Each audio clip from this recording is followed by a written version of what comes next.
बिस्मिल्लाहिर्रहमानिर्रहीम। अस्सलाम वालेकुम ख़वातीन और हज़रात, मैं हूँ आपका जुनैद सलीम और आप देख रहे हैं इंसाफ डिजिटल। ईरान पर हमला अमेरिका के लिए उसकी तारीख़ की सबसे मुश्किल लड़ाई बनती जा रही है। सदर ट्रंप बज़ाहिर जंग से निकलने के लिए बेचैन है, मगर जंग अमेरिका को नहीं छोड़ रही। मैं तो कंबल को छोड़ता हूँ, कंबल मुझे नहीं छोड़ रहा। लेकिन हर ईरानी हमले या एक्ट के बाद अमेरिका बिल्कुल उस बीवी की तरह रिएक्ट करता है जिसने अपने शौहर को सोफ़े पे अपनी मुलाजमा के साथ राज़ो न्याज करते देख लिया तो अगले रोज़ अपनी सहेली को कहने लगी कि मैं भी गुस्से की बहुत तेज़ हूँ। मैंने जब ये सब कुछ देखा है तो मैंने बदला ऐसा लिया है कि इसकी 7 नस्लें याद करेंगी, शौहर की और मुलाजमा की। क्या किया तुमने? कहते मैंने वो सोफ़ा ही बेच दिया। तो नाज़रीन, इस वक्त अमेरिका की हालत भी यही है कि हर एक्शन के बाद उसका रिएक्शन इसी तरह का होता है। पहले 2 दिन की डेडलाइन, फिर 4 दिन की। आपने देख लिया, सब कुछ आपके सामने ही हो रहा है कि मज़ीद 10 रोज़ के लिए हमले रोकने का ऐलान कर दिया अमेरिका ने। इससे पहले ट्रंप ने पहले 2 रोज़ के लिए हमले रोकने का ऐलान किया था, फिर अल्टीमेटम दिया और फिर कहा कि जी पता नहीं 3 दिन में सरेंडर ना किया तो ये कर देंगे वो कर देंगे। मगर ईरान ने किसी अल्टीमेटम की परवाह ना करते हुए अब इसराइल के 2 शहरों दमूना और उराद पर इतनी क़ुव्वत से हमला किया है कि इसराइल ही नहीं अमेरिका भी लरज़ कर रह गया है। दमूना और उराद में इसराइल की एटमी तनसीबात है। नाज़रीन, आप जानते हैं इन ईरानी हमलों के बाद ट्रंप ने 2 रोज़ा अल्टीमेटम ख़त्म होने से पहले ही मज़ीद 5 रोज़ के लिए हमले रोकने का ऐलान कर दिया। जब ये 5 रोज़ा मुद्दत ख़त्म होने के करीब आई तो ट्रंप ने मज़ीद 10 रोज़ के लिए हमले रोकने का ऐलान कर दिया।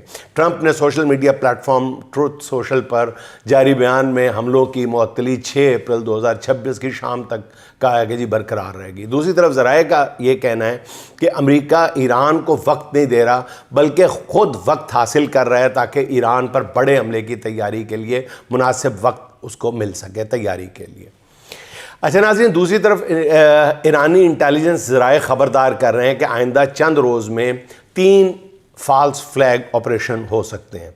एक बलोचिस्तान और सीस्तान से ईरान मुखालिफ तंजीमों के ज़रिए ईरान के अंदर कार्रवाइयों का फॉल्स फ्लैग ऑपरेशन, ताकि पाकिस्तान ईरान के ताल्लुकात ख़राब किए जा सकें, जो एक शक्ल में पहले ही करने की कोशिश आगे जाके बता देता हूँ।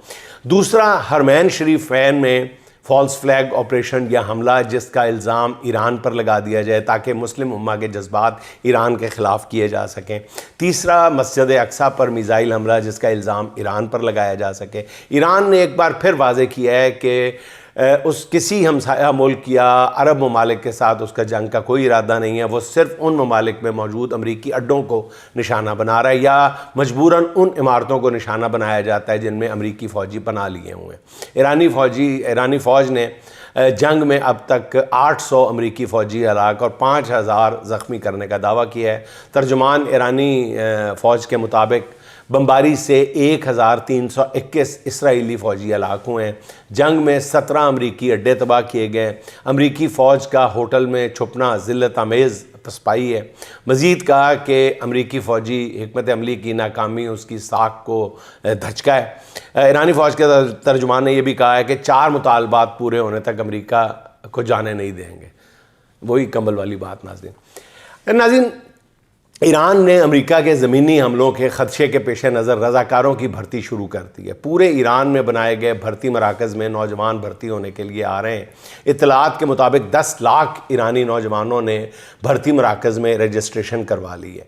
ज़राए के मुताबिक भर्ती होने वाले नौजवानों को मुख्तलिफ़ कैटेगरीज़ में रखा गया है। कुछ नौजवान शहरी दिफा के लिए खिदमात पेश कर रहे हैं, कुछ ईरानी फ़ौज के साथ मिलकर लड़ने के लिए नाम लिखवा रहे हैं, जबकि ईरानी नौजवानों की बड़ी तादाद फ़िदाई या ख़ुदकुश हमलों के लिए अपने नाम लिखवा रही है। इससे अंदाज़ा लगाया जा सकता है कि ईरानी कौम कुर्बानी के जज्बे से किस कदर माला माल है। नाज़रीन, अमेरिका ने ईरान में अपनी फ़ौजें दाखिल की तो उसे लग पता जाएगा कि मज़ाहमत कहते किसे हैं। ये अफ़गानिस्तान के तालिबान से कहीं ज़्यादा सख्त मज़ाहमत होगी, क्योंकि अफ़गानिस्तान के अंदर तालिबान की बड़े पैमाने पर मुखालफत भी थी। मगर इस वक्त ईरान, अमेरिका और इसराइल के मुकाबले में एक आवाज़ है वहाँ। ईरान के रहनुमाओं ने शहादतें देखकर पूरी कौम में कहा जा सकता है कि शहादत की एक आरज़ू भर दी है और ईरान के अंदर इस वक्त कोई मुखालिफाना आवाज़ जो है जो थी भी वो भी मद्दम पड़ चुकी हैं। अच्छा नाज़रीन, इसराइली आर्मी चीफ की एक ऑडियो लीक हुई है जिससे पता चलता है कि जंग की वजह से इसराइली फ़ौज की हालत क्या हो चुकी है। इसराइली न्यूज़ चैनल N12 ने ये ऑडियो लीक की, N12 ने ये audio leak Israeli army chief के काबीना की सिक्योरिटी कमेटी के 2 रोज़ कबल होने वाले इजलास में ख़िताब की है। ऑडियो लीक में लेफ्टिनेंट जनरल अय्याल ज़मीर का कह रहे हैं कि जी इसराइली फ़ौज अब ब्रेकिंग पॉइंट यानी टूटने के बिल्कुल करीब पहुंच चुकी है। ये कौन कह रहे हैं नाज़रीन? इसराइली आर्मी चीफ की काबीना की सिक्योरिटी कमेटी के इजलास में लेफ्टिनेंट जनरल अय्याल ज़मीर खुद कह रहा है। वो कह रहा है कि रिज़र्व फोर्सेस की थकन, गज़ा, लबनान और दीगर मौज़ों पर मुसलसल जंग और मैन पावर की शदीद कमी की वजह से इसराइली फ़ौज अंदर से टूट रही है। इसराइली आर्मी चीफ ने अपनी फ़ौज से मुतालिक 10 संगीन ख़तरात की निशानदेही करते हुए कहा है कि इससे फ़ौज के वजूद को शदीद ख़तरा लाक है। उन्होंने कहा कि अगर बुनियाद परस्त यहूदियों की फ़ौज में तादाद ना बढ़ाने के लिए कानून साजी ना की गई तो इसराइली फ़ौज बहुत जल्द मुकम्मल तौर पर तबाह होती नज़र आएगी। इसराइली आर्मी चीफ ने कहा है कि जंगों की तवालत की वजह से फ़ौज की तैयारी ख़तरनाक हद तक कम हो रही है। सदर ट्रंप ने कहा है कि इसराइल ने उन्हें ये एक नाज़रीन जो जिसका मैं पहले ज़िक्र करने लगा था कि ये एक और ट्रैप है जिससे पाकिस्तान और ईरान के ताल्लुकात को या रायामा को ख़राब किया जा सकता है। ये ट्रंप ने एक बड़ी अजीब हरकत की है, बड़ी अजीब, और मैं समझता हूँ कि बड़ी बुज़दिलाना और घटिया हरकत की है। ट्रंप ने कहा है कि जी ईरान ने उन्हें 8 तेल के जहाज़ों का तोहफ़ा दिया है और डिटेल बताते हुए कहा है कि इन जहाज़ों पर पाकिस्तान के झंडे लगे हुए थे, इसलिए ईरान ने इन जहाज़ों के ख़िलाफ़ कोई कार्रवाई नहीं की, फिर ये जहाज़ हम तक पहुंच गए। सदर ट्रंप ने नाज़रीन ऐसी बात की है जो पाकिस्तान और ईरान के दरमियान ताल्लुकात में सीधी बात है कि शदीद फूट डलवा सकती है, और इस हवाले से जो ईरान का एक इब्तदाई रिएक्शन आया है वो भी कोई अच्छा नहीं है। ज़ाहिर है कि इस ऐसी ख़बर के बाद ऐसा रिएक्शन भी आ सकता है। उन्होंने अगर जंग खुदा न खास्ता ये तवील हो जाती है तो पाकिस्तान के लिए ये एक बयान ही जो है ये मुश्किलात पैदा कर सकता है। नाज़रीन, मेरा ज़ाती ख्याल ये है कि ट्रंप झूठ नहीं, चिट्टा झूठ बोल रहा है, क्योंकि ये कोई बच्चों का खेल नहीं है कि सिर्फ आपने परचम लगाए और धोखा दे के इधर ले आए। ये कोई हर बंदा जानता है कि हर चीज़ जो है वो सैटेलाइट के ज़रिए मॉनिटर हो रही है, तो कोई भी ये अफोर्ड नहीं कर सकता इतना बचकाना किस्म का खेल। मगर चूँकि ये झूठ ट्रंप ने बोला है इसलिए हमारे वज़ीर आज़म साहब भी चुप हैं, हमारा दफ्तर ख़ारजा भी खामोश है। यही नहीं बल्कि भारत के वज़ीर ख़ारजा जयशंकर ने पाकिस्तान को बाकायदा गाली दी है, बाकायदा गंदा लफ्ज़ गाली दी है पाकिस्तान को, मगर इस पर भी हुकूमत चुप है। दफ्तर ख़ारजा ने इस पर कोई मज़म्मती बयान जारी नहीं किया, इंडियन हाई कमीशन से किसी को बुला के डिमार्श नहीं किया गया। अलबत्ता हुकूमत जो कर सकती थी वो उसने कर दिया। हुकूमती वज़रा जो है वो फेफड़ों का जोर लगा कर बता रहे हैं कि इमरान खान के बेटों ने पाकिस्तान का GSP+ स्टेटस ख़त्म करने के लिए अक़वाम मुत्तहिदा के इंसानी हकूक़ कमीशन में बात की है। ये बिल्कुल सफ़ेद झूठ है, बिल्कुल वो पकड़ा गया है। मतलब कासिम खान ने इसके बिल्कुल उलट बात की। पता नहीं अब जो मर्ज़ी कहता रहे। अच्छा नाज़रीन, एक तरफ हुकूमत कफ़ायत शारी के लेक्चर दे रही है, ख़ुद हुक्मरान माले मुफ्त दिले बेरहम की तस्वीर बने हुए हैं। वज़ीर आज़म के दौरे कराची के दौरान जो मनाज़र देखने को मिले सोशल मीडिया पे बहुत ज़्यादा वायरल हैं, देख कर दिल को तकलीफ़ पहुँचती है। वज़ीर आज़म के काफ़िले में प्रोटोकॉल और सिक्योरिटी की 37 से ज़्यादा गाड़ियाँ थीं। ट्रैफिक मुकम्मल तौर पर रोक दी गई थी। अब ज़राए के मुताबिक शहबाज शरीफ को कराची में 2 काम थे, एक उन्होंने कराची में फातिहा पढ़नी थी और दूसरा घर जाकर शादी की मुबारकबाद देनी थी। यानी मुल्क के दोनों मुल्क पड़ोस मुल्क में क्या हो रहा है, और यानी कराची में हमारे वज़ीर आज़म की मसरूफियात देख लें और उसके लिए जो तरद्दुद किया जा रहा है, जो लोगों को तंग किया जा रहा है वो भी देख लें। वज़ीर आज़म का 2.5 घंटे का दौरा कराची के अवाम को करोड़ों रुपए में पड़ा है। ये वही शहबाज शरीफ हैं जो जब इक़्तिदार में नहीं थे तो लंदन में आम टैक्सी में सफ़र करते थे और टैक्सी वाले से रेज़गारी भी वापस लेते थे, मगर वज़ीर आज़म बनकर कहाँ की बचत और कहाँ की किफ़ायत शारी। वज़ीर आज़म के काफ़िले के दौरान कराची में ट्रैफिक बंद, सैकड़ों हज़ारों अफराद सड़कों पर खार होते रहे, जो चीखते चलाते रहे, क्या सोशल मीडिया भरा पड़ा है सारी खबरों से। हुक्मरान हर मैदान में नाज़रीन, हर शक्ल में कौम पर बोझ के सिवा कुछ नज़र नहीं आ रहा। ये मामला आप देख लें किस तरह अवामी जज्बात को दबाया जा रहा है। मारूफ क्रिकेटर नसीम शाह का ट्वीट कल से टॉक ऑफ द टाउन बना हुआ है और उसके लिए बहाने तराशे जा रहे हैं। कभी ये कहा जा रहा है नहीं नहीं वो ये हो गया, वो हो गया, वो हैक हो गया था। आपने देख ही लिया होगा, सुन ही लिया होगा, वो यूँ है कि कल से मुल्क में PSL का आगाज़ हुआ है। हुकूमत ने कफ़ायत शारी का नाम देकर तमाशाइयों की स्टेडियम आमद रोक दी, मगर इसके बावजूद कल इफ्तिताही मैच देखने के लिए मैडम वज़ीर आला अपने अहल खाना और अपनी सहेलियों के साथ कज़ाफ़ी स्टेडियम पहुंची, जहां मोहसिन नकवी ने उनका रेड कारपेट इस्तकबाल किया। क्रिकेटर नसीम शाह की तरफ से एक ट्वीट सामने आया, उन्होंने लिख दिया कि जी मरियम नवाज़ का ऐसे इस्तकबाल क्यों किया जा रहा है जैसे मलका बरतानिया का लॉर्ड्स में किया जाता है। अब इस ट्वीट के सामने आने पर एक कोहराम बर्पा हो गया।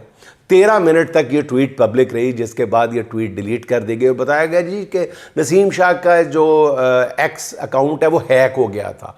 और फिर भी बात नहीं समझी, क्योंकि हैक का रिकॉर्ड वो शो करना पड़ना था, वो भी नहीं हो सका, कभी कुछ क्योंकि हैक शैक तो हुआ नहीं था। उसके बाद एक नया बहाना बनाया गया सरकार की तरफ से कि जी नसीम शाह का एक्स अकाउंट कोई और शायद शख्स, उनका मैनेजर टाइप बंदा चला रहा है, और जो ट्वीट अपने अकाउंट से करना थी वो नसीम शाह के अकाउंट से कर दी।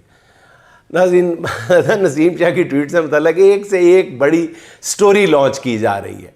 असल नाज़रीन बात ये है कि ये लोग अवाम में अपनी साख खो चुके हैं। उसने एक जुमला लिखा है नसीम शाह ने, और वो लोगों के दिलों की धड़कन बन गया।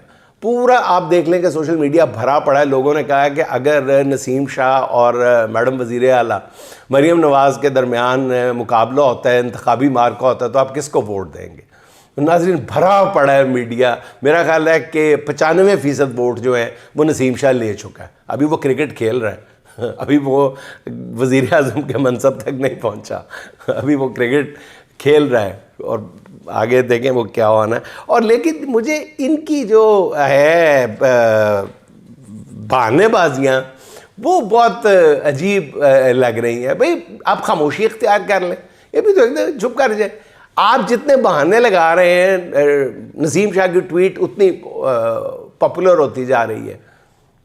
आपके पास मतलब आपको बात कहने का तरीका भी नहीं आ रहा। अब तमाम लोग जानते हैं कि ट्वीट नसीम शाह ने की है, ताहम वो तगड़ा खिलाड़ी है, मकबूल खिलाड़ी है, तो साफ साफ तो उसके बारे में कुछ कहा नहीं जा सकता या उसके खिलाफ कुछ किया नहीं जा सकता। जैसे किसी ने पूछा ना कि खान साहब अगर आपकी शान में कोई गुस्ताखी करे तो क्या आप उसको माफ़ कर देते हैं, तो जवाब मिला कि माफ़ करने वाली तो सिर्फ अल्लाह की ज़ात है, हम तो उसको उसके पास पहुँचा देगा बस, फिर आगे अल्लाह की ज़ात है, उसको माफ़ करता है या नहीं करता।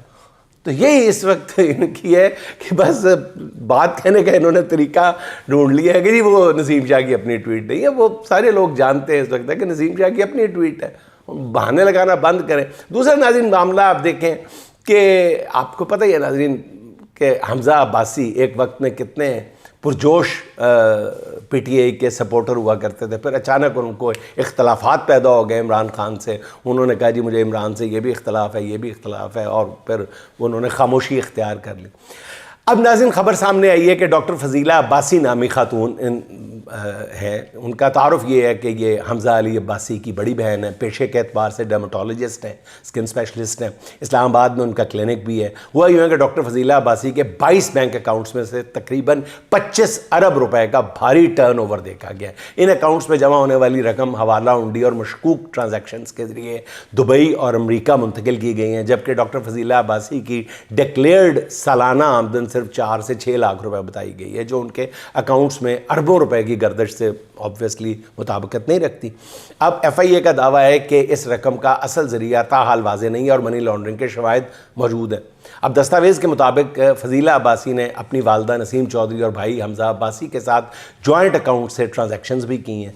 3 बैंक अकाउंट सिर्फ टैक्स रिटर्न्स में जमा कराए गए हैं, जिसमें उनमें भी बेज़ाब्तियाँ पाई गई हैं। $2 लाख की दी जाने वाली रसीदें ड्राइवर और दोस्तों के नाम की थी। FIA के मुताबिक मुलजिमा जो है वो लाखों डॉलर की तफसील या दस्तावेजी सबूत फराम करने में नाकाम रही हैं, क्योंकि रसीद या सबूत मौजूद नहीं है। FIA के मुताबिक आमदन और टैक्स गोशवारों में साबित हुआ है कि कंपनियों का डॉक्टर फजीला अब्बासी से ताल्लुक़ ही नहीं है दूर दूर तक जिन कंपनियों। इसका मतलब है कि वो उनका जो बैंक अकाउंट जो है वो इस्तेमाल हो रहे हैं।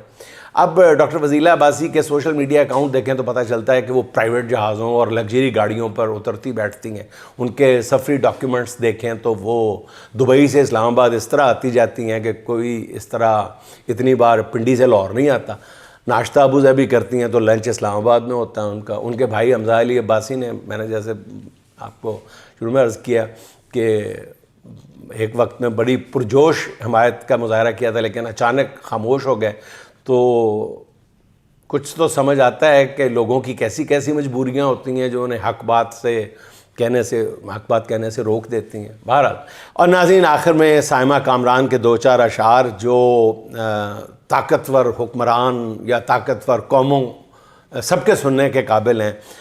आएगा वक्ते क़ज़ा तो सब अदा रह जाएगा, आएगा वक्ते क़ज़ा तो सब अदा रह जाएगा, हर इरादा बांधने पे भी धरा रह जाएगा। ये अना के बुत बनाए फिर रहे हो किस लिए, ये अना के बुत बनाए फिर रहे हो किस लिए, बंद आंखें हो गईं तो क्या भला रह जाएगा, रेशमो अतलस की कतरन तक न होगी साथ में, कीमती सामान सारा घर पड़ा रह जाएगा। जहर कातिल है ये कीना मत रखो दिल में इसे, ये रगों में आग की सूरत भरा रह जाएगा। इस वजूद खाक पर इतना तकब्बुर अलामा, इस वजूद खाक पर इतना तकब्बुर अलामा, कब्र की मिट्टी में मिट के तन तना रह जाएगा। मिट गए दारा सिकंदर, मिट गए फ़िरौन तक, बेनिशां बेजान सारा दबदबा रह जाएगा, बेनिशां बेजान सारा दबदबा रह जाएगा। लेकिन खुश रहें, खुश रखें। आपसे मुलाकात होगी इंशाअल्लाह अगले व्लॉग में। अल्लाह हाफ़िज़।